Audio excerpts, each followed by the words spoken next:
घाट पे चल के आज चारों धाम आए हैं। बजाओ ढोल स्वागत में मेरे घर राम आए हैं। कथा शबरी की जैसे जुड़ गई मेरी कहानी से। न रोको आज धोने दो चरण आँखों के पानी से। बहुत खुश हैं मेरे आंसू के प्रभु के काम आए हैं। बजाओ ढोल स्वागत में मेरे घर राम आए हैं।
त्यावरती छान दागिने घातले, छान मेकअप केला, मेकअप करून छान आम्ही आलो बरं का। आता ते पण येणार का असं मध्येच? म्हणजे एक कोणीतरी थांबायला बरं, मी थांबेल किंवा ते थांबेल। आम्ही घातलेला आहे, चार चौघात आम्ही आलो। आमच्याकडं बघणाऱ्यांच्या डोळ्याला असं काही सुख मिळतंय कारण आम्ही सगळे आता कसे दिसतोय? छान दिसतोय, बरोबर आहे की नाही? छान मेकअप वगैरे करून आलाय, छान दिसतोय। सगळे आमच्याकडे पुन्हा पुन्हा वळून पाहतायत बरं का, सगळे वळून पाहतायत। बघणाऱ्यांच्या दृष्टीला आम्ही दिसायला छान दिसतोय म्हणून सगळे पुन्हा पुन्हा वळून वळून बघतायत। पण जिनं ते पोलका अंगात घातलंय ना, आपण ते पोलका अंगात घातलंय, जिनं ते अंगात घातलंय की नाही, तिला मात्र ते पोलका घातल्यामुळे काय होते, ते टोचून टोचून अंगाला खाज येते। बघणाऱ्याला छान वाटतंय पण ज्यांनी ते परिधान केलंय त्यांना मात्र खाज येते की नाही? सज्जन हो, त्यांना त्याचा त्रास होतोय। मग आम्ही काय करतो माता भगिनी, आपल्याला त्याचा त्रास होऊ नये, आपल्याला त्याचा दिसलं पाहिजे आणि ते पोलकं आपल्या अंगाला मानवलं पाहिजे, त्रास होता कामा नये। याच्याकरता तुमच्याकडनं उत्तर येऊ दे बरं का। त्याच्याकरता आम्ही काय करतो, त्या पोलक्याला आतून कोणत्या कापडाचं, त्या पोलक्याला म्हणजे त्या रेशमी वस्त्राला आम्ही आतून सुती कापडाचं अस्तर लावतो, बरोबर आहे की नाही? आता दुसरं उत्तर द्या, वरच्या कापडाची किंमत किती आहे? वरच्या कापडाची किंमत किती आहे? 150 रुपये मीटर। आणि आतमध्ये जे अस्तर करता वापरलेलं कापड आहे त्याची किंमत किती आहे? 25 रुपये मीटर, बरोबर? 25 रुपये मीटरचं सुती कापड आतमध्ये लावलंय म्हणून हे वरचं भरजरी आम्हाला परवडतंय बरं का आमच्या शरीराला, बरोबर आहे की नाही? अगदी त्याप्रमाणे वरचं रेशमी कापड म्हणजे आपल्याकडे असलेलं ज्ञान आहे। ते ज्ञान जे असतं की नाही ते आपल्याला टोचत असतं बरं का। ते ज्ञान जीवनामध्ये अंमलात आणता यावं याच्याकरता जसं रेशमी कापडाला आतमध्ये सुती कापडाचं अस्तर लावतात तसं ज्ञानाला आतून भक्तीचं अस्तर लावायचं असतं। ज्ञानाला आतून भक्तीचं अस्तर लावावं बर का. आणि ज्यांनी ज्ञानाला आतून भक्तीचं अस्तर लावलंय ना त्यांनाच ते ज्ञान पचवता येतं बर का. ज्याला ते ज्ञान पचवता आलं त्यालाच भक्तीचा आनंद प्राप्त होऊ शकतो सज्जन हो. आणि तो आनंद खऱ्या अर्थाने तुम्हाला मला मिळतोय. काया वाचा मने यथार्थ रामी रमणे तरीच श्लाघ्यमाने नामदास्य. रामदास होणं सोपं नाहीये. रामदास होणं सोपं नाही बर का. तुमच्याकडनं पुन्हा उत्तर येऊ दे. रामदास होणं किती अवघड आहे. आज आपण सगळे भगवे दिसतोय, छान आनंदाचा दिवस आहे, खऱ्या अर्थाने दिवाळी आहे. पण ही दिवाळी येईपर्यंत किती जणांनी संघर्ष केलाय की नाही. रामदास होणं सोपं नाही बर का. रामदास हा शब्द उलट्या बाजूनी वाचायचा. काय अर्थ होतो उत्तर येऊ दे सगळ्यांकडून. रामदास सदा जो देशा करता धर्मा करता रामा करता जो सतत मरतो की नाही त्याला रामदास असं म्हणतात बर का. आपण किती मेलोय ज्याचं त्यांनी.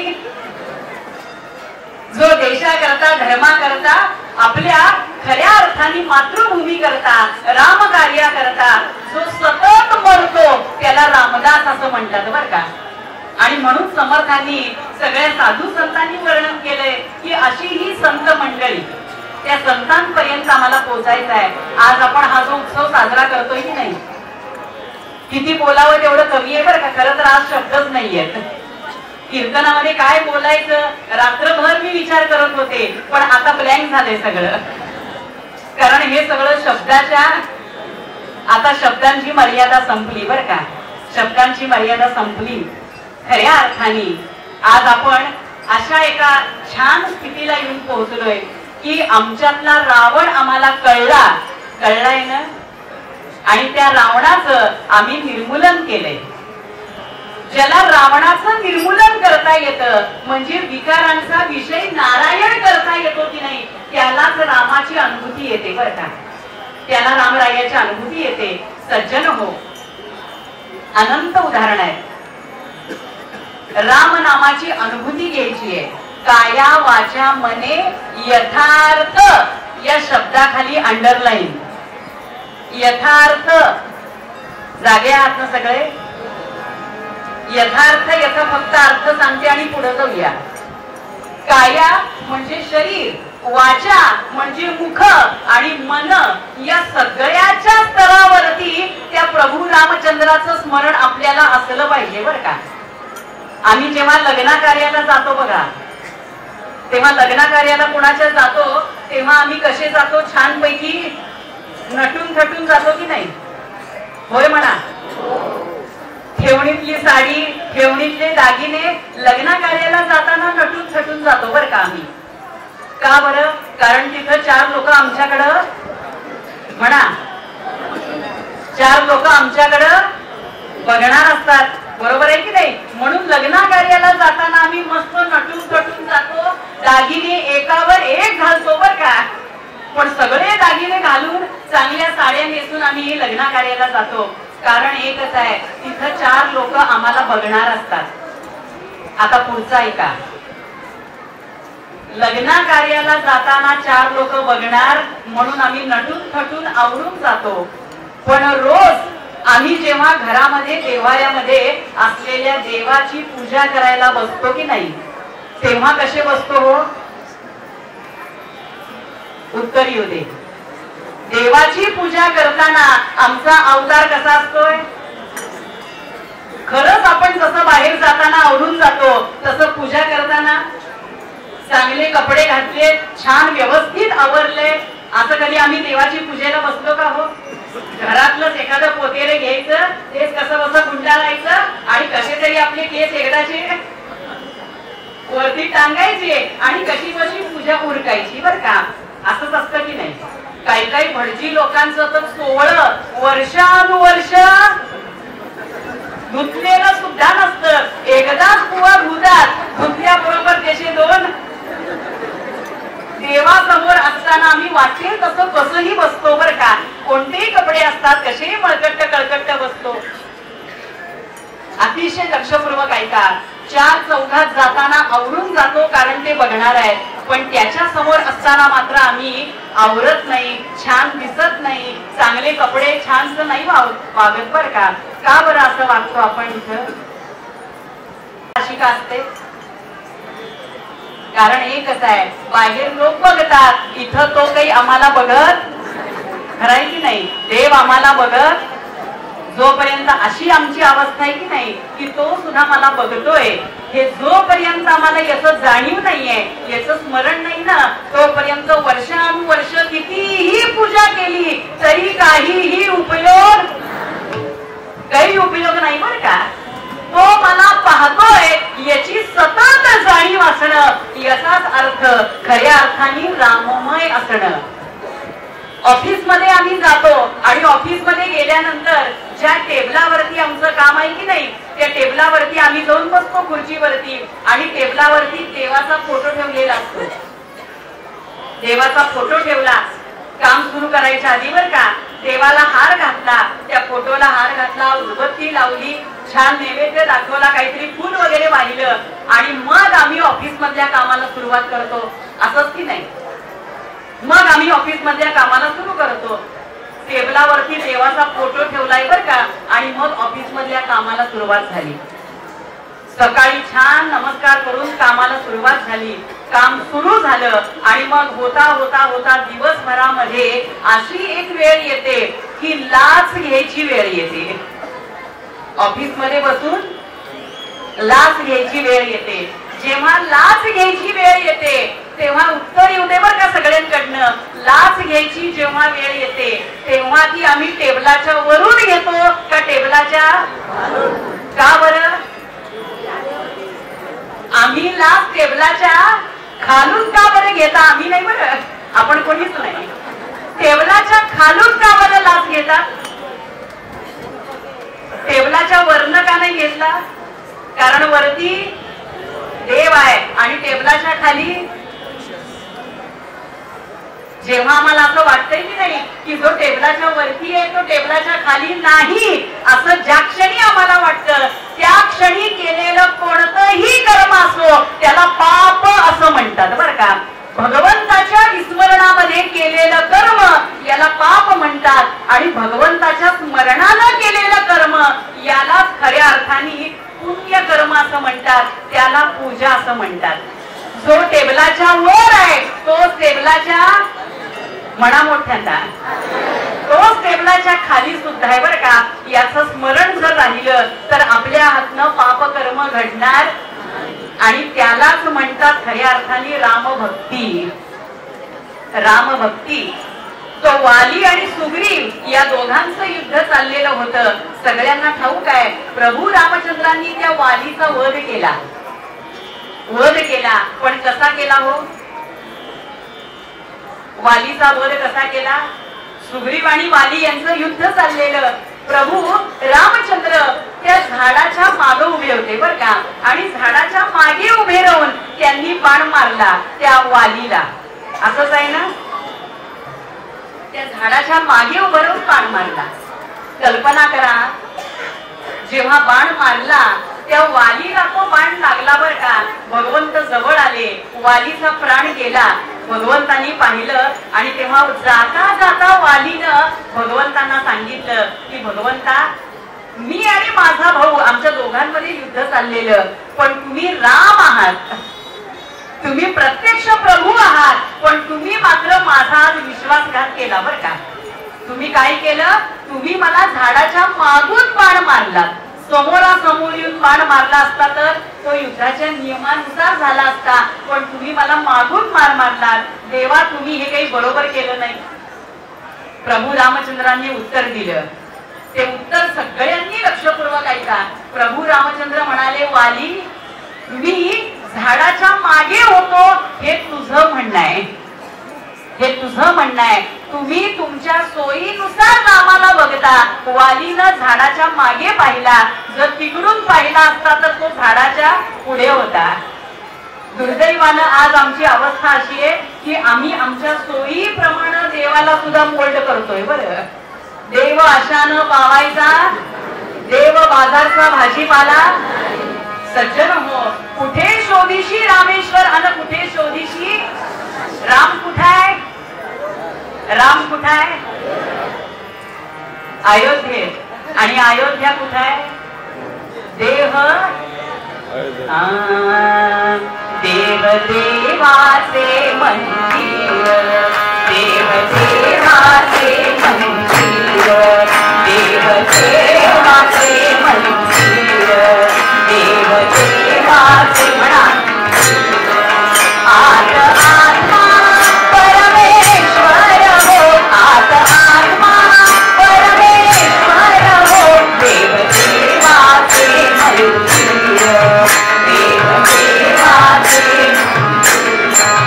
देव देवाचे मंदिर, देव देवाचे. जशी उसात हो साखर, जशी उसात हो साखर, तसा देहात तो ईश्वर, तसा देहात तो ईश्वर. जसे दुधामध्ये लोणी,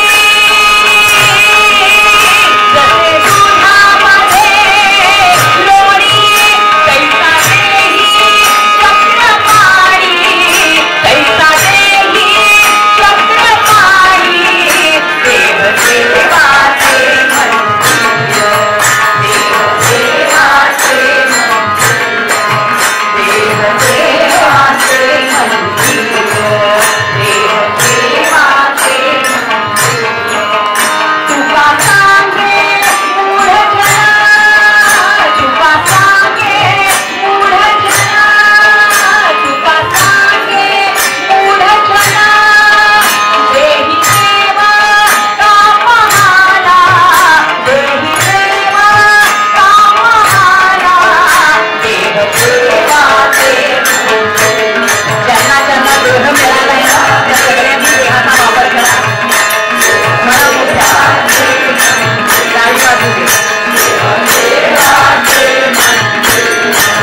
देव देवाचे मंदिर, आत आत्मा परमेश्वर हो, आत आत्मा परमेश्वर हो, देव देवाचे मंदिर, देव देवाचे मंदिर, देव देवाचे मंदिर.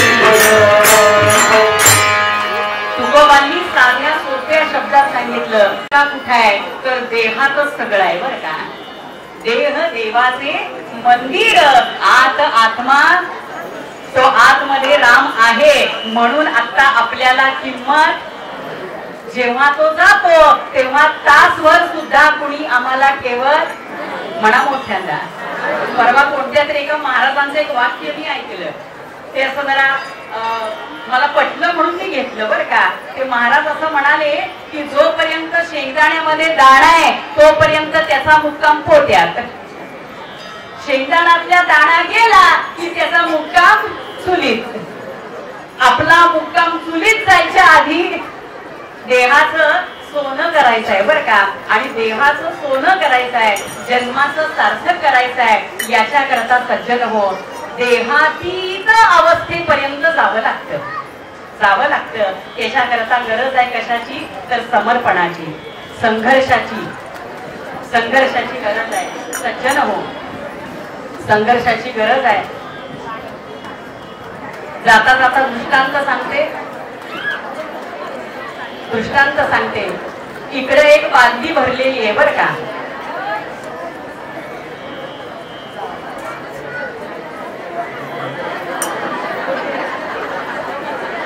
इकडे एक बादली ठेवली आहे आणि इकडे एक बादली ठेवली आहे बरं का, पाण्यानं भरलेली. इकडच्या बादलीमध्ये ना पेलाभर म्हणजे भांडाभर मीठ टाकलं बरं का. तुम्हाला मी प्रश्न विचारणार आहे.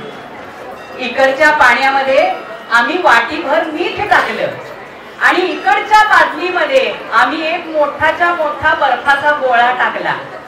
डोळ्यासमोर चित्र येत आहे. इकडच्या पाण्यामध्ये मीठ टाकलं आणि इकडच्या पाण्यात बर्फाचा गोळा टाकला बरं का.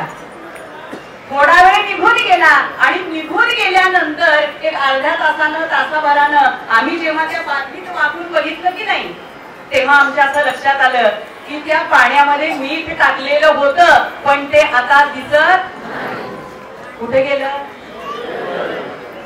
इकडच्या बादलीत वापरून बघितलं, इकडच्या बादलीमध्ये सुद्धा आता बर्फ दिसत कुठे गेला. बर्फ विरघळून गेला. सज्जन हो, आता इकडं मीठ विरघळून गेलं, इकडं बर्फ विरघळून गेला, दोघेही दिसेनासे झालेत बरं का. आता म्हणजे बर्फ आणि मीठ दोघे सारखेच झाले की नाही, होय किंवा नाही. बर्फ आणि मीठ दोघं एकच झाले, सारखेच झाले, बरोबर आहे ना.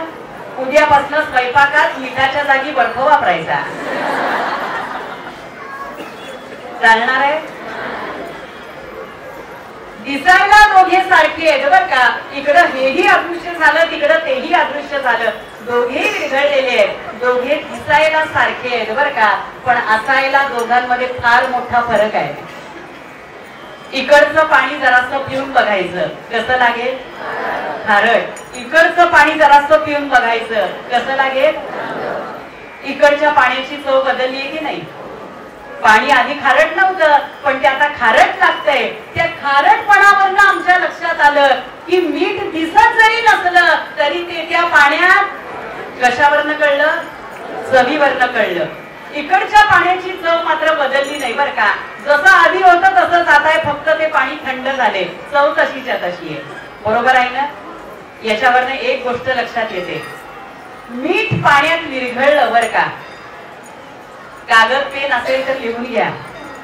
मीठ पाण्यामध्ये विरघळलं, पण त्या मिठानं स्वतःचा खारटपणा सोडला नाही. बर्फ पाण्यात विरघळला, पण बर्फानं मात्र स्वतःचं वेगळं अस्तित्व शिल्लक ठेवलं. इकडं मिठाचं जे झालं की नाही त्याला विसर्जन असं म्हणतात, आणि इकडं बर्फाचं जे झालं त्याला समर्पण असं म्हणतात बरं का. मीठ विरघळलंय, पण त्यानं स्वतःचा खारटपणा नाही सोडला. अशी कितीतरी मंडळी समाजात आहेत की जी स्वतःला धार्मिक म्हणवत आहेत, पण त्यांचा खारटपणा गेलेला, त्याला म्हणतात फक्त विसर्जन. दिसायला भक्त आहेत पण असायला भक्त नाही. बर्फाचं जे झालं त्याला समर्पण म्हणतात. त्या बर्फानं स्वतःचं असं वेगळं अस्तित्व शिल्लक ठेवलं नाही बरं का. आणि त्याला रामभक्त असं म्हणतात, त्याला रामभक्त असं म्हणतात. सज्जन हो, तशी रामभक्ती, तशी ईश्वर भक्ती, तशी जीवनाविषयीची निष्ठा आपल्या अंतःकरणामध्ये निर्माण व्हावी याच्याकरता तरीच श्लाघ्यमाने रामदास्य समर्थ रामदास स्वामी आम्हाला सांगतायत की बाबा रे, त्याच्याकरता आम्हाला हा मनुष्य नरदेह मिळालाय. जन्माचं कारण हेच एक आहे बरं का. कशाकरता मनुष्य जन्म मिळाला, कशाकरता? गाडी घोडा बंगला माडी गोळा करण्याकरता का, पैसा गोळा करण्याकरता का? पैसा म्हणजे पाप आहे असं कोणी सांगितलंय का, होय किंवा नाही उत्तरी होते. पैसा कमवू नका असं सांगितलेलं. भरपूर आयुष्यात पैसा कमवावा बर का, टाळ्या वाजवायचा असं सांगणारी मी भेटली असेल. भरपूर पैसा कमवावा, भरपूर पैसा कमवावा. पैसा म्हणजे पाप नाहीये बर का, पण पुढचं लक्षात ठेवा, पैसा म्हणजे पाप नाही, पण पापाचा पैसा मात्र कधीही कमवायचा. त्यांना रामभक्त असं म्हणतात. पापाचा पैसा मात्र कधीही कमवायचा नाही. सज्जन हो, खऱ्या अर्थाने त्या कुटुंबामध्ये राम आहे, त्या जीवनामध्ये राम आहे. त्यांना राम असं म्हणतात, त्यांना राम असं म्हणतात. एक वाणी, एक वचनी, एक पत्नीव्रत असणारा राम आपल्या प्रत्येकामध्ये बसलेला आहे बर का. आणि त्याला जागृत करण्याकरता राम नामाची जोड संतांनी आम्हाला दिली. संत म्हणाले, मना सज्जना भक्ती पंथेची जावे तरी श्री हरी. आपल्यातला राम आपल्याला ओळखता यावा याच्याकरता असलेला हा एकमेव मार्ग आहे, तो म्हणजे भक्ती मार्ग. या मार्गावरती आल्यानंतर आम्हाला समर्पणाची अपेक्षा आहे, आणि समर्पणाच्या दिशेनं जी मंडळी जातात ना त्यांना संघर्षाशिवाय पर्याय नाही. आपण मुख्य मुद्द्यापर्यंत आलोय बरं का. आता त्या रामरायाचं मंदिर उभं राहिलं, रामरायाच्या मूर्तीची स्थापना झाली. राम म्हणजे सोपं नाहीये, सोपं नाहीये बरं इतकं. आज एका व्यक्तीमुळं, आज एका खऱ्या अर्थाने एका अधिकारी सत्पुरुषामुळं आज राम मंदिर उभं राहिलंय की नाही. आणि त्या सगळ्यांना, आपल्या सगळ्यांची, तुम्हा सगळ्यांची साथ आहे. इतक्या संघर्ष प्रभूंच्या वाट्याला आला. समजून घ्या की संघर्षाशिवाय पर्याय नाही. आणि संघर्षाची सावली म्हणजे शांती आहे बरं का. शांती पाहिजे असेल तर संघर्ष सोसावाच लागणार आहे, संघर्ष करावाच लागणार आहे. संघर्षाशिवाय पर्याय नाही. आणि म्हणून सज्जन हो, संघर्ष, वनवास, वनवासाशिवाय पर्याय नाही बरं. प्रत्यक्ष समर्थ रामदास स्वामींचा जन्म झाला आपल्याला माहिती आहे. जन्माला आल्यापासून संघर्ष आहे. कोणताही रामभक्त असो, संघर्षाचं कारण एकच आहे, जे सत्याच्या मार्गाने जातात त्यांना संघर्षाशिवाय पर्याय नाही. ज्यांच्याकडे चापलुसी करण्याची कला आहे ना, त्यांना संघर्ष फारसा नाही लागत. आम्हाला सत्याच्या मार्गाने जायचं आहे, बरोबर आहे, सत्याच्या मार्गाने जायचं आहे. चापलुसी करून जीवन जगायचं म्हणा मोठ्यांना. सत्याचा मार्ग अवलंबायचा आहे. आणि सत्याच्या मार्गाने जायचं असेल ना तर सज्जन हो, सज्जन हो. सद्गुरूंना सांगतायत की दुसरं तिसरं काही नको. त्या सत्याच्या मार्गाने जाताना आपण एकटेच असणार आहोत, हे मात्र कायम लक्षात ठेवा. आस्तिकतेचा मार्ग हा एकट्याचा असतो. चापलुसी करणाऱ्यांची संख्या पुष्कळ असते आणि त्यांच्यात चांगलीच एकात्मता असते बरं का. दुर्जनांच्यात एकात्मता असते, सज्जन मात्र दुर्दैवाने एकटे आहेत. आस्तिकतेचा मार्ग आहे हा, आणि आस्तिकतेचा मार्ग हा एकट्याचा असतो. तुम्ही सगळे जागे आहात. जे जे सत्याच्या मार्गाने जाणारे आहेत ना, त्यांना प्रत्यक्षी ही गोष्ट लक्षात येईल की सत्याच्या मार्गाने जाणारा एकटाच असतो. त्याला आस्तिकतेचा मार्ग असं म्हणतात. आणि आस्तिकतेचा जो मार्ग आहे की नाही, त्या मार्गावरती आल्यानंतर आपलं डिपॉझिट सुद्धा जप्त होतं बरं का.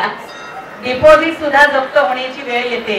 पण काळजी करू नका, भगवंतानी आम्हाला उत्तर दिले. भगवंत आम्हाला सांगतायत, अगर तुम मेरे नाम पर तो मैं तुम्हारे काम पर. जर तुला माझ्या नावाचं स्मरण असेल तर मी तुझी सगळी कामं करीन. अगर तुम मेरे नाम पर तो मैं तुम्हारे काम पर. पण तुम्ही जर मला विसरून स्वतःच्या कामामध्ये गुंतलात तर मात्र, अगर तुम अपने अपने काम पर तो मैं अपने अपने धाम पर. त्याला विसरून जर तुम्ही प्रपंच कराल ना तर सज्जन हो, त्या प्रपंचाचा खेळ खंडोबा झाल्याशिवाय राहणार नाही. जीवनाचा सर्वनाश झाल्याशिवाय राहणार नाही.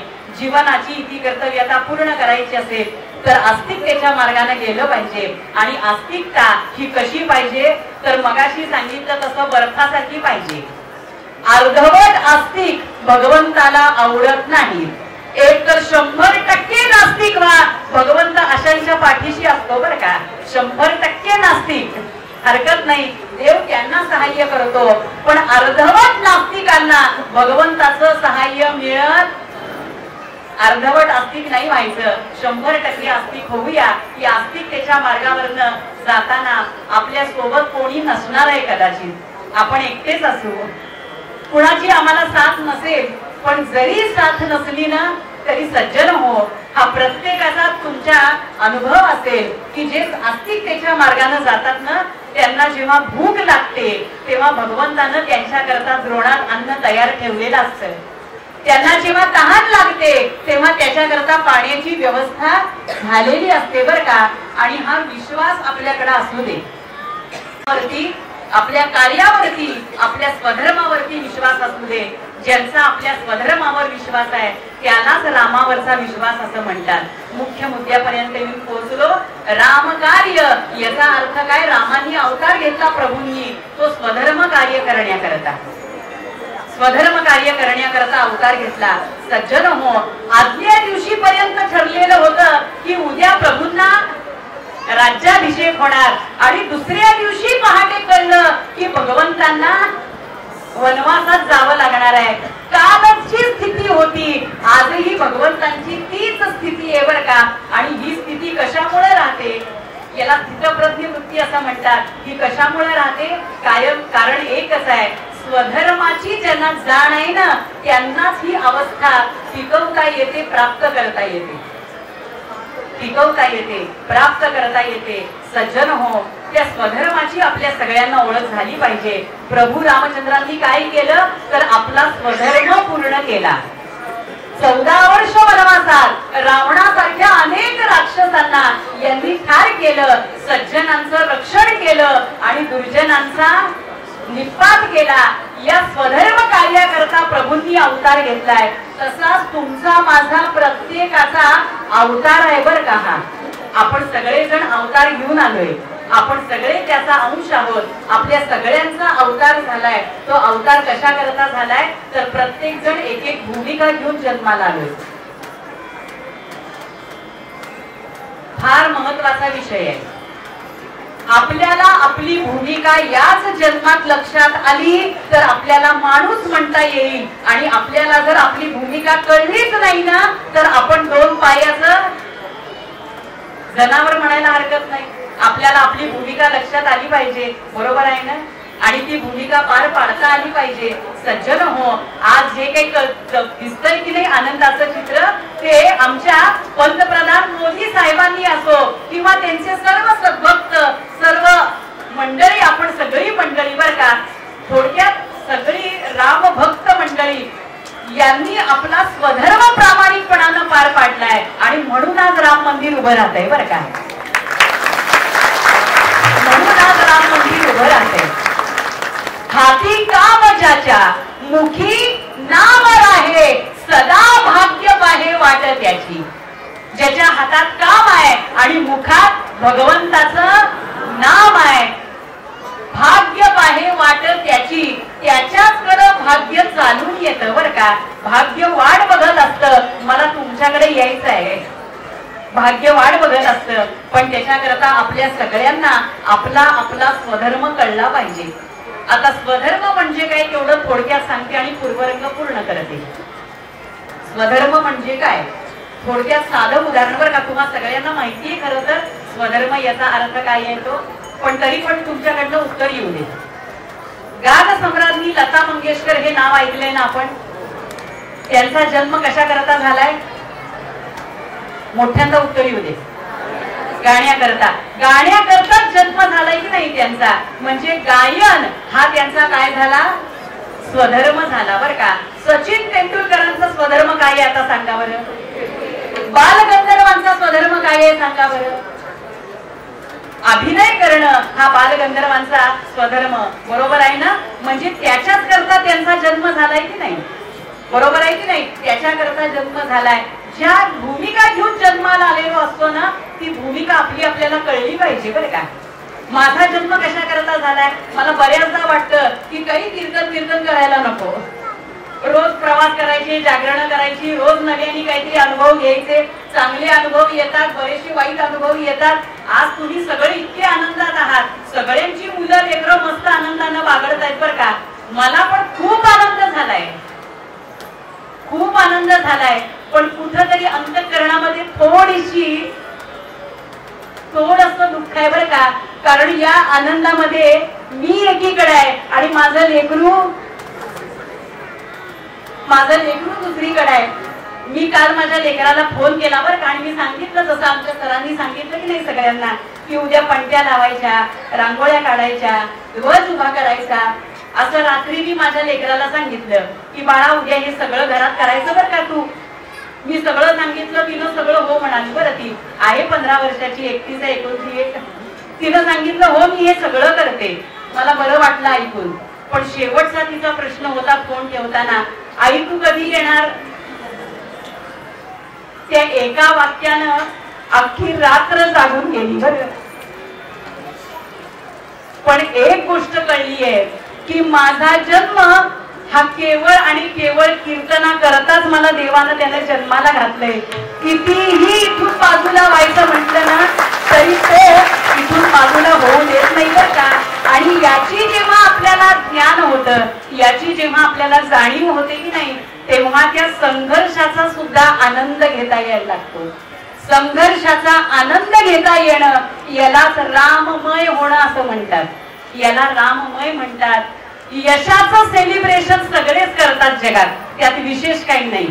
एखाद्या गोष्टीत यश मिळालं ना सगळे सेलिब्रेशन करतात की नाही. पण जीवनामध्ये आपल्याला जर काही स्वधर्म कार्य करत असताना जर समजा अपयश आलं तर अपयशाचं सुद्धा सेलिब्रेशन करता यावं हे ज्यांनी शिकवलं त्यांना राम असं म्हणतात.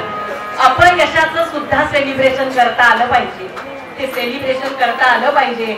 सज्जन हो, त्याकरता तुम्हाला मला आपला स्वधर्म कळला पाहिजे. आणि स्वधर्म ज्यांनी ज्यांनी पूर्ण केला ते सगळे रामाच्या चरणाशी लीन झाले. आमचे संत गोरोबा काका हाताने मातीची भांडी घडवली बर का. हरी हरी करत नाही बसले नुसतंच. हाताने मातीची भांडी घडवली आणि ती मातीची भांडी करता करता करता त्या कामातच त्यांना कळलं. ते काम करतानाच कळलं बर का की फिरत्या चाकावरती देसी मातीला आकार विठ्ठला. काम सोडून दिलंय आणि नुसत्या पंढरीच्या वाऱ्या केल्या अशानं देव भेटत नाही. सज्जन हो, आमच्या नरहरी सोनारांनी, संत नरहरी सोनारांनी, पंढरपूर मध्ये राहणारे संत नरहरी सोनार, देऊळ असं आहे बर का आणि देवळापासून जवळच महाराजांचं घर आहे. पण कधीही सारखे देवळात जाऊन नाही बसले.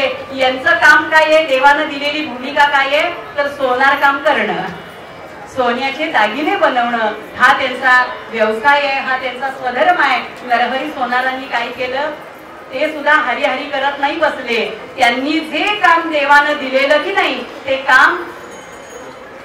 काम कसं केलं. देवा तुझा मी सोनार,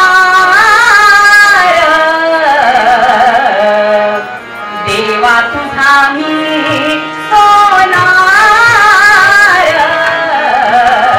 देवा तुझा मी म्हणा, देवा तुझा मी सोनार, देवा तुझा मी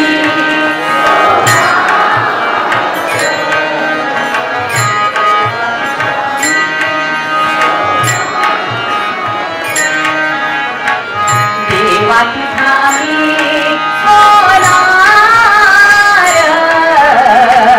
देवा तुझा मी सोनार, मन मोठीची कातरी, मन मोठीची कातरी, मन. मगाशी फार मोठ्या बायका ओरडत होत्या बरं का. भांडताना असा काही आवाज लागत होता ना टिपेचा, तो आवाज आता इथे लागले.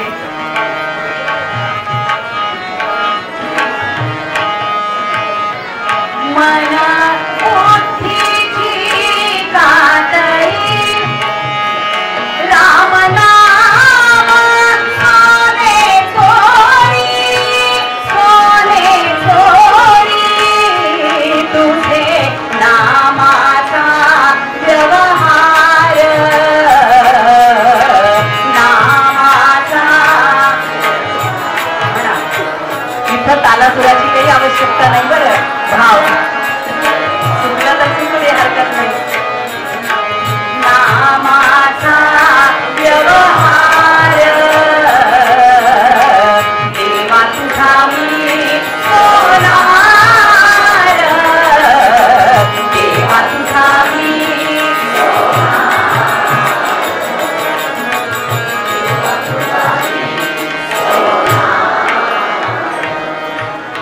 नरहरी सोनार, हरीचा दास, भजन करीतो रात्रंदिवस, हाती काम आणि मुखी. म्हणून भगवंताच्या चरणाशी त्यांना जागा मिळाली. आमचे संत कबीरदास बर का, कबीरदास यांचा स्वधर्म काय आहे तर शेले विणणं, कापड विणणं हा त्यांचा स्वधर्म आहे.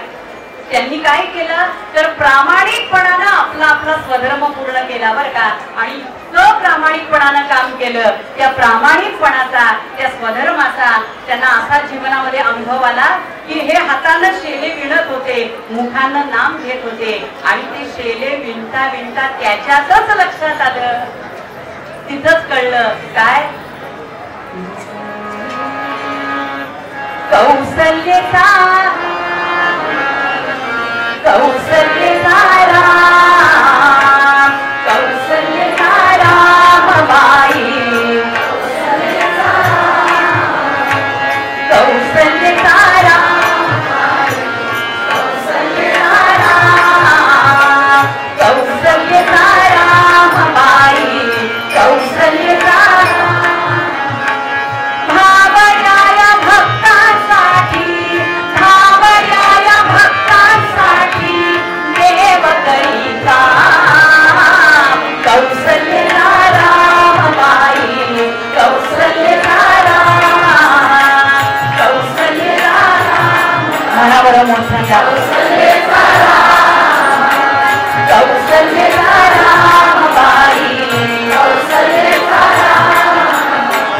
एक एक तारी गाई भक्त गायिका एक एक तारा सोनी धागा सोनी जानकीचा नाथ जानकीचा नाथ राजा घनश्याम कौसल्यता रामबाई कौसल्यता राम कौसल्यता रामबाई कौसल्यता राम कौसल्यता रामबाई कौसल्यता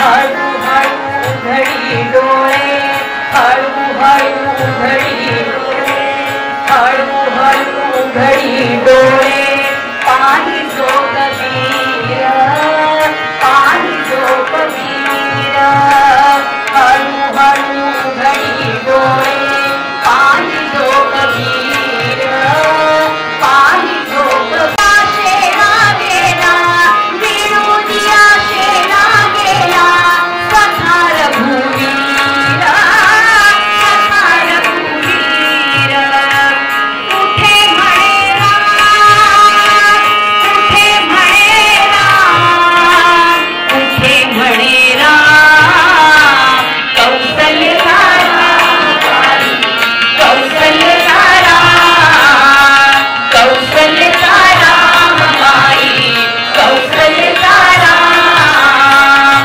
कौसल्यता रामबाई कौसल्यता राम ज्या जातीत जन्माला घातलंय ना त्या जातीवरती निष्ठा ठेवायची बर का. त्याला कमी तुच्छ असं लेखायचं, उच्च नीच भाव मनामध्ये ठेवायचा, भेदाभेद भ्रम हा अमंगळ आहे बर का. ज्या जातीत जन्माला आलोय त्या जातीबद्दल कृतज्ञता असली पाहिजे, अभिमान असला. रामी रामाणे काया माझ्या मने यथार्थ राणी रामाणे तरीच श्राद्ध माणे रामदास्य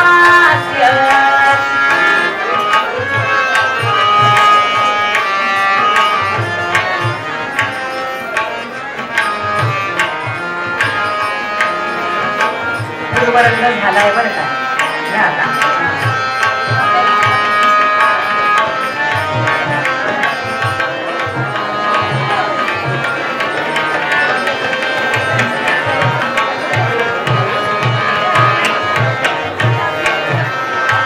रामी रमणे रामी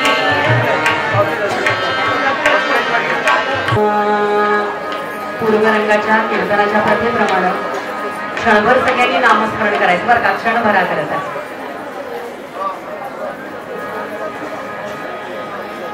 मोठ्यांदा बेंबीच्या देठापासून मोठ्यांदा आवाज काढायचा आणि हाताला मुंगी आल्या पाहिजेत बरं का. इतक्या मोठ्यांनी खणखणीत ताली वाजवायची आणि क्षणभर नामस्मरण.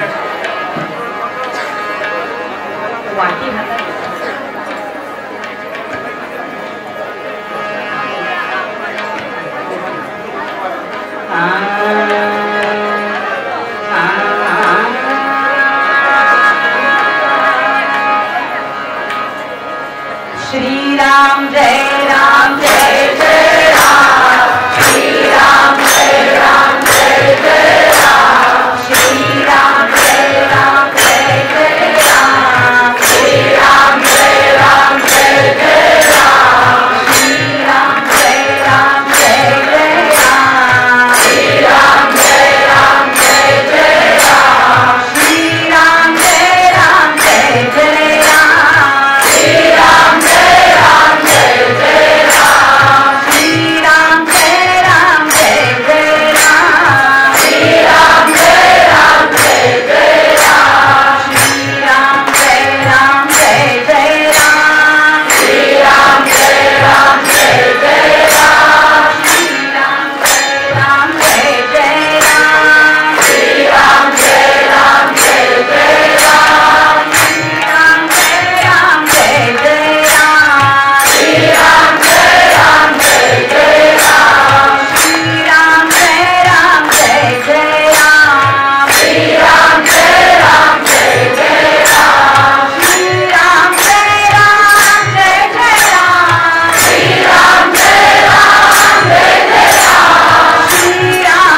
पहाटेची. ते शबरी करता एकदा मोठ्यांदा गर्जना होऊ दे. राजाधिराज योगीराज सच्चिदानंद परब्रह्म रामचंद्र भगवान की, रामचंद्र भगवान की. आज शबरीची आठवण येते बरं. ते शबरीमुळे आज राम नाम हे सदा सुखाचे निदान जाणा परमेशाचे. माझ्या लग्नामुळे जर त्यांचे जीव जाणार असतील ना तर त्यापेक्षा मी लग्न न केलेलं असा मी विचार केला. याला जीवदया असं म्हणतात बरं का. राम भक्त आहात ना आपण, तर आपल्याला सुद्धा सगळ्यांविषयी मनामध्ये प्रेम भाव असलाच पाहिजे, असलाच पाहिजे. या शबरीनं सांगितलं, मी त्या दिवशी ठरवलं की आपण लग्नच करायचं नाही. मग मी काय केलं गुरुजी, त्या दिवशी दिवसभर सगळ्या लग्नाची तयारी चाललेली, पण त्या रात्री मी घरातनं पळून गेले. लग्न रद्द करण्याकरता मी घरातनं पळून गेले आणि जे मी पळून आले ते वाट कुठे तिकडं मी पळत सुटले. कारण एकच आहे बरं का, माझ्या लग्नामुळं कुणाचे जीव जाऊ नयेत म्हणून मी पळून आले. पळता पळता पळता पळता इथं येऊन पोहोचले आणि इथं आल्यानंतर बघितलं की इथं तुमचा आश्रम आहे, तुम्ही आहात, शिष्य आहे ते मी पाहिलं. आणि मग मी इथंच थांबले आणि मग मी रोज हे करते, माझ्या परकरानं आपलं तो रस्ता सगळा स्वच्छ करते आणि मग नदीमध्ये स्नान करते आणि इथं पण बसते. गुरुजींनी विचारलं, अगं तू हे सगळं करते, सगळं ठीक आहे, ही जी काही पायघडी तयार केलीस ना ही अशी नव्हती बरं मनमनी. कोणती पायघडी रामरायाला अपेक्षित आहे, कोणती? आपण खूप प्रेमानं छान सगळं केलंय, खूप आनंदाचं आहे बरं का. रामरायाला काय अपेक्षित आहे, या हृदयाच्या पायघड्या घालायच्या आहेत बरं का. आपल्या स्वधर्मरूपी फुलं त्या पायघडींवरती अंथरायची आहेत. गुण सुमने मी वेचियली या भावे की तिने सुगंधा घ्यावे. आपलं प्रत्येक कर्म हे सुगंधित पुष्पाप्रमाणे असलं पाहिजे आणि ती कर्मरूपी फुलं आपल्याला भगवंताच्या चरणाशी वाहायची आहेत. जागे आहात ना? त्या फुलांची गरज आहे देवाला, त्या फुलांची अपेक्षा आहे. शबरी म्हणाली, मी हा रस्ता असा परकरानं माझ्या स्वच्छ करते आणि मग दिवसभर मी इथं असते. गुरुजींनी विचारलं, मग दिवसभर राहतीस कुठं, तू कुठं राहतीस? शबरीनं पटकन उत्तर दिलं, म्हणाली गुरुजी ते काय, ते मोठ्याच्या मोठं झाड आहे की नाही, त्या झाडामध्ये ती डोली तयार झाली आहे, मी त्या डोलीत दिवसभर बसून असते. डोलीत बसून असतेस? अगं वेडी आहेस का? अगं त्या डोलीमध्ये, त्या झाडामध्ये जर एखादा साप वगैरे आला असता तर? असं विचारल्याबरोबर शबरीनं उत्तर दिलं. अतिशय लक्षपूर्वक ऐका. गुरुजी म्हणाले, अगं वेडी आहेस का, असं त्या झाडामध्ये लपून बसतेस, जर एखादा नाग वगैरे साप आला असता तर त्या डोलीमध्ये? शबरी म्हणाले, गुरुजी अहो आला होता ना, आला होता. गुरुजींनी म्हणाले, गुरुजींनी विचारलं, मग काय केलं?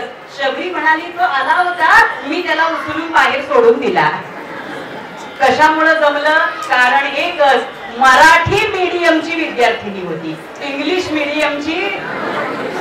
मीडियमच्या पोरी पालीला बघून सुद्धा आपली मातृभाषेमध्ये जी पॉवर आहे की नाही ती बाकीच्या भाषांमध्ये, आपली आई ती आई आणि मावशी, बाकी सगळ्या भाषा आपल्या मावशी आहेत बरं का. आधी आई कळली पाहिजे, मग मावशी कळते. लक्षात येते? ती शबरी म्हणाली की मी त्या सापाला उचललं आणि बाहेर सोडून दिलं. गुरुजींच्या लक्षात आलं की हिचा भाव खूप छान आहे, हिच्या अंगामध्ये शक्ती आहे, हिच्यात सामर्थ्य आहे आणि सामर्थ्य फक्त आपलं सद्गुरूच ओळखतात बरं का. जग आपल्याला कधीही ओळखू शकत, आपल्याला ओळखतो फक्त सद्गुरू ओळखतो. मतंग ऋषी म्हणाले, बाळा आता तू इथं आलीयस ना, आता तिथं झाडात वगैरे नाही बरं का राहायचं, आता आपल्या आश्रमात राहायचं, आश्रमात राहायचं. शबरी त्या दिवसापासून भगवंताच्या आश्रमात राहू लागली. सज्जन हो, आश्रमामध्ये तिचं राहणं सुरू झालं. खालच्या जातीची होती, अभ्यास नव्हता काही फारसा, पण भाव इतका चांगला होता ना इतरांच्या दृष्टीनं, म्हणजे आजच्या भाषेत बरं का, खालची आणि वरची जात. वास्तविक सगळे आपण एकाच जातीचे आहोत. धर्म अर्थ काम आणि मोक्ष सगळ्यांनाच साधायचा आहे बरं का. पण शबरी भिल्लाच्या जातीतली, त्यामुळे काही माहिती नव्हतं. पण आश्रमात राहायची आणि पडेल ती मिळेल ती सेवा करायची बरं का. आश्रम याचा अर्थ सांगते आणि पुढे जाते. आ म्हणजे या आणि श्रम म्हणजे श्रम करा. इथं आपण कशा करता जमलोय, कशा करता जमलोय तर रामाची सेवा करण्याकरता जमलोय बरं का. सेवा भाव असला पाहिजे. आश्रमामध्ये यायचं, देवाची सेवा करायची गुरुजींची आणि मगच मेवा मिळतो. तोच मेवा फक्त पचतो. नाही तर सेवा न करता घेतलेल्या मेव्यानं फार फार तर डायबेटीस, शुगर, बीपीच्या गोळ्या सुरू होतात. ही आपलं जे मिळेल ते काम करायची बर का. आणि काम करता करता करता सज्जन हो, एक दिवस गुरुजींनी सांगितलं की बाळा शबरी, तू आता आश्रमात आलीस खरं, या आश्रमात आलीस खरं, पण खरं सांगू का, आता माझी मात्र समाधी घ्यायची वेळ आलेली आहे. माझी समाधीची वेळ आली आहे. बाळा तू आलीस ना, तू आश्रमात राहा, मी समाधी घेतो. पण तू काळजी करू नको, तू आश्रमात राहा आणि तुला जी मिळेल ती सेवा करत राहा. मुखानं नाम आणि हातानं काम करत राहा. काळजी करू नको बरं का शबरी. एक दिवस तो माझा राम येईल आणि तुझं कल्याण करेल. माझा राम येईल आणि तुझं कल्याण करेल. सद्गुरूंनी सांगितलं तेव्हा सज्जन हो, अजून त्या रामरायाचा जन्म सुद्धा झाला नव्हता बरं का. पण तेव्हा सद्गुरूंनी सांगितलं की माझा राम येईल आणि तुझं कल्याण करेल. इतकी त्रिकाला बाधित खऱ्या अर्थाने दिव्य दृष्टी ज्यांच्याकडे असते त्यांना सद्गुरू असं म्हणतात. आपल्याकडे फक्त चर्मचक्षु आहेत आणि सद्गुरूंच्याकडे दिव्य चक्षु आहेत बरं का. त्या दिव्य चक्षुमुळे आपण आज इथं सगळे एकत्र आलोय. गुरुजी म्हणाले राम येईल आणि तुझं कल्याण करेल. सज्जन हो, शबरीनं एका शब्दानं सुद्धा विचारलं नाही की राम कधी येईल. विचारलं राम कसा असेल, विचारलं नक्की राम येईल ना असं सुद्धा विचारलं. राम नेमका दिसतो कसा, विचारलं. जर राम आलाच तर मी त्याला कसा ओळखायचा हे सुद्धा शबरीनं विचारलं. व्हॉट्सअपला प्रोफाईल फोटो वगैरे असता तर ओळखता आलं असतं. मी कसं बानूला ओळखलं, बानूनं मला ओळखलं. व्हॉट्सअप प्रोफाईल वरनं तसा राम ओळखता येत नाही बरं का. तसा राम ओळखता येत नाही. विचारलं हिनं, काही विचारलं नाही. गुरुजी म्हणाले राम येईल आणि तुझं कल्याण करेल. शबरी म्हणाली हो गुरुजी. कोणताही प्रश्न विचारला नाही. शबरी म्हणाली हो गुरुजी. आणि तेवढ्या एकाच वाक्यावरती त्या शबरीनं विश्वास ठेवला बर का. विश्वास ठेवला. त्या दिवशी सद्गुरुनाथांनी देह ठेवला, समाधी घेतली आणि त्या दिवसापासून ही छोटीशी शबरी त्या आश्रमामध्ये अखंड सेवा करत राहिली. जे मिळेल ते काम करायचं, जी पडेल ती सेवा करायची, मुखानं नाम घ्यायचं. पण गुरुजींनी सांगितलंय की राम येईल, मग तो कधी सुद्धा येऊ शकतो. बरोबर आहे की नाही. कधी येईल सांगितलंय का तारीख वार माहिती होती का आपल्याला? माहिती नाही बर का. पण तो कधीतरी येणार. मग तो आज आला तर, म्हणून रोजच्या रोज आश्रम स्वच्छ करायचा. आम्ही आज केलाय फक्त. रोजच्या रोज आश्रम स्वच्छ करायचा. रोज देवाच्या पूजेची तयारी करायची. रोज रामराया करता ती कंदमुळं गोळा करून आणायची आणि रोज रामाची वाट पाहायची. रोज वाट पाहायची. सज्जन हो, एक दिवस गेला, वर्ष गेलं, 10 वर्ष गेली, अजून काही राम आलेला. पण मनामध्ये मात्र भाव आहे बर का. अखंड भाव आहे की माझा राम. काय म्हणूया आता इथं आपण, राम काल गुरुजी काहीतरी म्हणत होते. वाजवा.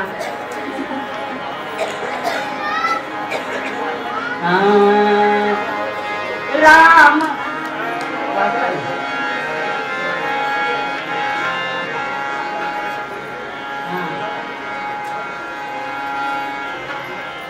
शबरी मनामध्ये अखंड विचार सुरू आहे, राम येणार, राम येणार. आणि होता होता होता सज्जन हो, झाला असं की खरंच एक दिवस प्रभू रामचंद्र आले. लक्ष इकडं असू दे, मी तुम्हाला सांगते, हे आता कायमस्वरूपी आपल्या समोर राहणार आहे बरं का. यावत चंद्र दिवा करवते आता आपल्या समोर आहे. एक दिवस खरंच राम आले, राम आले. पण कुठं आले? ताबडतोब शबरीच्या आश्रमात आले नाही. इतका राम सोपा ते आले. आणि जिथं कुठं आले होते की नाही, तिथं वाटेमध्ये काही मठाधिपतींची मठ होती, मठ होते काही. त्या मठाधिपतींना कळलं की दशरथ पुत्र राम आपल्या अरण्याच्या दिशेने येतोय, येतायत राम. हे काही मठाधिपतींना कळलं. कळल्याबरोबर सज्जन हो, ते जे मठाधिपती होते की नाही, ते सगळे रामांच्या पुढं पुढं पुढं पुढं करायला लागले. गावाच्या वेशीच्या बाहेर आहेत बरं तिकडं आश्रम, म्हणजे आश्रम खूप लांब आहे अजून. तिथं राम आलेली बातमी कळली. सगळे मठाधिपती रामांना भेटण्या करत आले. कुणी हार तुरे फुलं सगळे घेऊन आलेले आहेत. बरेचसे चॅनल वाले पण आलेले आहेत बरं का, बरेचसे मंत्री आलेले आहेत. काम थत्ते झालं की पुढे असे येणारे बरेच असतात. असे बरेच जण पुढे आले आणि ते सगळे मठाधिपती प्रभू रामचंद्रांना म्हणू लागले की प्रभू, काय आमचं भाग्य की तुम्ही आमच्या या जंगलामध्ये, या अरण्यामध्ये, या वनामध्ये तुम्ही आलात. महाराज प्रभू, आमचा इथंच आहे बरं का मठ, अगदी जवळच आहे. प्रभू तुम्ही आमच्या मठात चला. हे मठाधिपती म्हणाले, हे म्हणजे उदाहरणार्थ बरं का, हे मठाधिपती म्हणाले प्रभू आमच्या मठात चला. हे मठाधिपती म्हणाले प्रभू आमच्या मठात चला. ते मठाधिपती म्हणाले प्रभू आमचा आश्रम इथंच आहे जवळ, आमच्या मठात चला. आणखीन एक मठाधिपती आले. ते म्हणाले की प्रभू तुम्ही ना त्यांच्या नको, आमच्या मठात चला. आमच्या मठात आहे ना, आम्ही तुमची एसी रूम मध्ये तुमची आम्ही चांगली व्यवस्था करतो. सगळा एसी आहे आमचा मठ, आमच्या मठात चला. सगळे जण मठामध्ये बोलवू लागले बर का. पण सज्जन हो, तुमच्याकडनं उत्तर येऊ दे, प्रभू रामचंद्र या मठामध्ये गेले का नाही गेले? गेले का हो? नाही गेले. इतके मठाधिपती आले होते पण कोणीही त्या मठात प्रभू रामचंद्र गेले नाहीत बरं का मठात. कारण प्रभू ओळखत होते, प्रभूंना दिसत होतं की हे सगळे मठाधिपती मला आपल्या महालामध्ये, आपल्या मठामध्ये बोलवतायत. का बोलवतायत? का बोलवतायत? प्रभू रामचंद्रांना ठाऊक होतं की हे सगळे मला पुन्हा पुन्हा आमच्या मठात चला, मठात चला म्हणतायत. याचं कारण एकच आहे, जे मला बोलवतायत ना ते माझ्यावरती त्यांचं प्रेम आहे, म्हणून मला कोणीही बोलवत नाहीये बरं का. तर हे सगळे मला का बोलवतायत? कारण एकच आहे, मी जर यांच्या मठात गेलो, मी जर यांच्या मठात गेलो ना तर काय होईल? सगळे चॅनल वाले यांच्या मठात येतील आणि माझ्यामुळे यांच्या मठाची प्रसिद्धी होईल. त्या प्रसिद्धी करता काहींनी रामाला बोलवलेलं होतं. पण सज्जन हो, प्रसिद्धी करता बोलवणारे मठाधिपती होते, पण माझी शबरी मात्र प्रसिद्धी करता बोलवणारी नव्हती बरं का. प्रभू म्हणाले की मला तुमच्या मठात यायचं नाहीये, मी इथं आलोय याचं कारण मला माझ्या शबरीकडे जायचं आहे. शबरी म्हणून कोणीतरी राहते, मला तिचा पत्ता द्या बरं, मला तिचा पत्ता द्या. त्या मठाधिपतींनी सांगितलं काय आहे ना, अहो आम्ही सांगतो ते ऐका प्रभू, आम्ही सांगतो ते ऐका. त्या शबरीकडे जाऊ नका, तुम्ही सगळ्या शबरी आहात बरं का म्हणून सांगतेय. त्या शबरीकडे म्हणाले जाऊ नका. का? ती खालच्या जातीची आहे, ती खालच्या जातीची आहे. आणि अहो प्रभू तुम्हाला माहिती नाही, हे बघा हा म्हणे मध्ये हा हे सरोवर आहे की नाही, त्या सरोवराचं पाणी आधी खूप चांगलं होतं.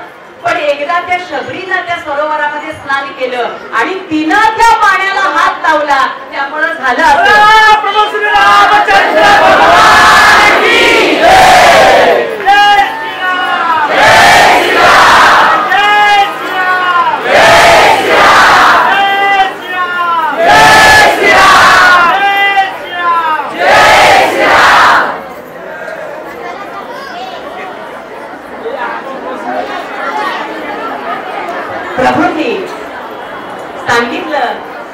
या सरोवरातलं जे पाणी आहे ते शबरीच्या स्पर्शामुळे मिटलेलं नाहीये, तर तुम्ही तिचा अपमान केला आणि म्हणून त्या पाण्यामध्ये किडे पडले.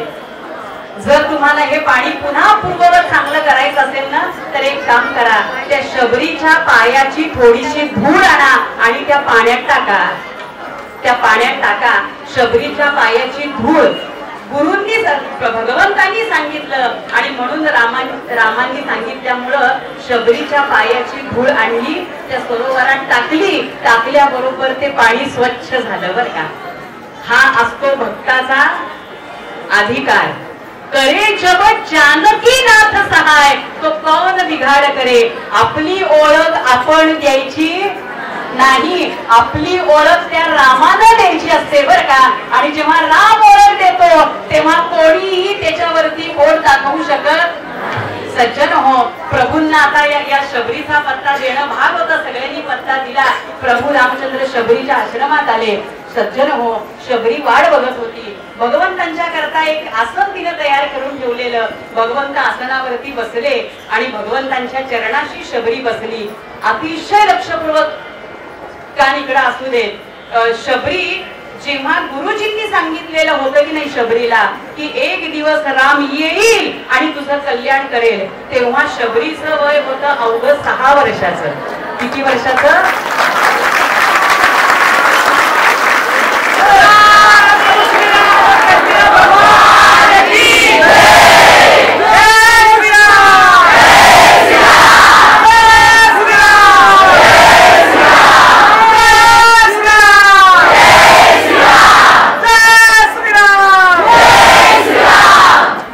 भगवंतांचं त्या शबरीचं वय अवघं 6 वर्षाचं होतं.